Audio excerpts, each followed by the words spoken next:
Hi, my name is Mort Satin, and I'm the Salt Guru. I'm also the Technical Director of the Salt Institute in Alexandria, Virginia. We're here to talk about salt, one of the most common food ingredients that we consume every day of our lives. You hear a great deal about salt these days, and much of it is confusing and sometimes misleading. So we're here to demystify salt and to try and get rid of all the misinformation that's out there. During this series, we will explore a great many aspects of salt: how it is produced, how it is used, salt's role in nutrition, and its impact upon health. We'll even discuss salt and the environment. This is episode 1 in the Salt Guru series, and because we read so much about it and see television chefs using it and large food companies incorporating it into their recipes, the first episode will be devoted to sea salt. Well, what is sea salt? In fact, there's no official definition for sea salt. Don't forget that all salts, regardless of where they're obtained from, originally derived from the sea. The rock salt that we mine comes from ancient seas that dried up and left deep underground deposits in past geological ages. Here's an example. These huge deposits can be as deep as 2,000 to 3,000 feet below the Earth's surface. But because they're so large, it's practical for us to send miners down to retrieve the salt for our use. Now, there are other ancient deposits that are not quite as practical for conventional mining, so we drill wells down to those deposits and pump fresh water in, allow it to saturate with salt, and then bring it up and remove the excess water by evaporation. And this results in the purest salt, and is simply called evaporated salt, and you can see it's free-flowing and very fine, and it's the normal table salt that we use.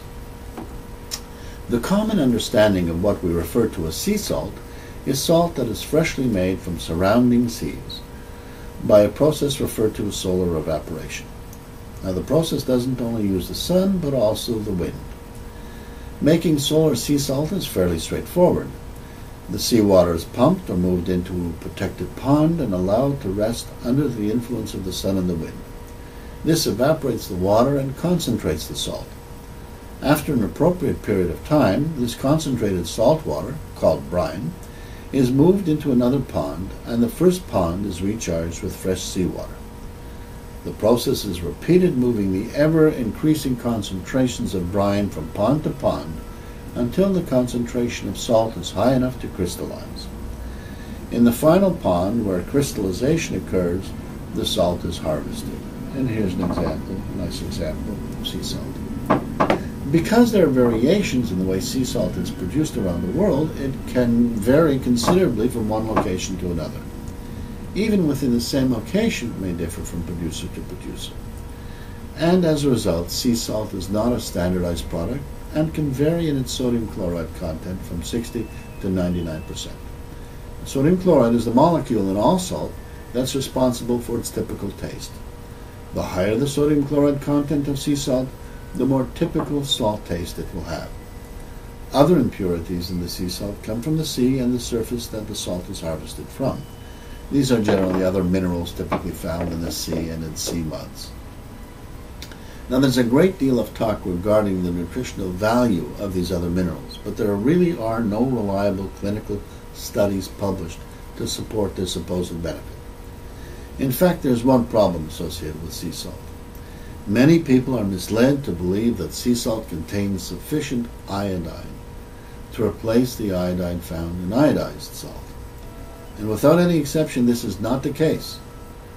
Now, iodine is critical for cognitive development in children, and parents must understand that sea salt does not provide sufficient iodine for this purpose. Now, sea salts come in a great variety of forms, as can be seen from this lovely demonstration kit my daughter Carrie bought for me. It's produced by Chef Stefan from Nova Scotia, Canada. And here you can see all types of sea salts from different parts of the world. They vary in color, texture, and taste. Some of the salts, such as the ones in the top row, are roasting salts that are recommended for rubbing on large cuts of meat prior to roasting. Now, the second row demonstrates what are called pan salts, salts suitable for using when sautéing in the pan. While the third row, the final row over here, demonstrates the more spectacular finishing salts that are used to add color, flavor, texture, and generally speaking, pizzazz to dishes just prior to presentation. These interesting salt colors usually come from other minerals or from colorful microorganisms such as photosynthetic bacteria or algae that have evolved to live at the high salt concentrations found in solar ponds.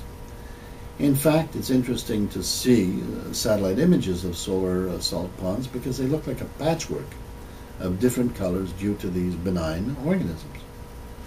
Now, while there is no international standard for sea salt, there is a standard for what is called food-grade salt. It is the Codex Alimentarius standard agreed upon by all countries. Now, the critical part of this standard is that food-grade salt, regardless of where it comes from, be it sea salt, rock salt, or evaporated salt, must contain a minimum of 97% sodium chloride. This means that anyone who uses food-grade sea salt in their recipes will have approximately the same sodium content as if they had used the normal evaporated table salt. There may be slight differences, but because food-grade salt must have a minimum of 97% sodium chloride, these differences are not really significant. Now, because it's the sodium chloride that's responsible for the typical salty taste that we love, it's impossible to lower the level without impacting the taste, unless you add complex chemical additives to enhance your taste perception. These salt enhancers will be the subject of another episode.